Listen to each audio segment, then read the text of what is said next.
2024 সালের 5ই আগস্ট এই খুনি ফ্যাসিস্ট হাসিনা সরকারের পতন হয়েছিল। এদেশের জনগণ বুকে তাজা রক্ত ঢেলে দিয়েছিল এই খুনি হাসিনা পতনের জন্য। আজকে এই 5ই আগস্ট 2 বছর পূর্ণ হয়েছে হাসিনার পতনের। আজকে আমরা দেখতে পাচ্ছি দেশ একটি শান্তিপূর্ণভাবে চলতেছে, কিন্তু কিছু কুচক্রী মহল এই দেশে একটি অস্থিতিশীলতা তৈরি করার ষড়যন্ত্র করতেছে, ঠিক কিনা?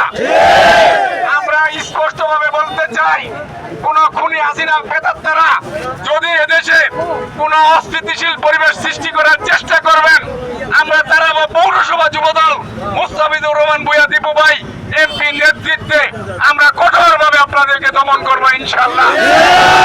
আমরা ইদানিং দেখতে পাচ্ছি আমাদের প্রিয় নেতা বিএনপির চেয়ারপারসন, এদেশের জনগণের ভোটে নির্বাচিত মাননীয় প্রধানমন্ত্রী জনাব তারেক রহমান সাহেবকে নিয়ে কিছু কুলাঙ্গার কটূক্তি করতেছে। আমরা হুঁশিয়ার উচ্চারণ করে বলতে চাই, তারেক রহমান একজন মুক্তিযুদ্ধের সন্তান, তারেক রহমান একজন সফল প্রেসিডেন্টের সন্তান, তারেক রহমান একজন সফল প্রধানমন্ত্রীর সন্তান, তারেক রহমানের রক্তে একজন স্বাধীনতার ঘোষকের রক্ত প্রবাহিত। আমরা দেবত্বহীন ভাষায় বলতে চাই, যদি তারেক রহমানকে নিয়ে একটি কটূক্তি করা হয়, তাহলে আমরা তারা পৌরসভা যুবদল রাত ভাঙা জবাব দেওয়ার জন্য প্রস্তুত আছি।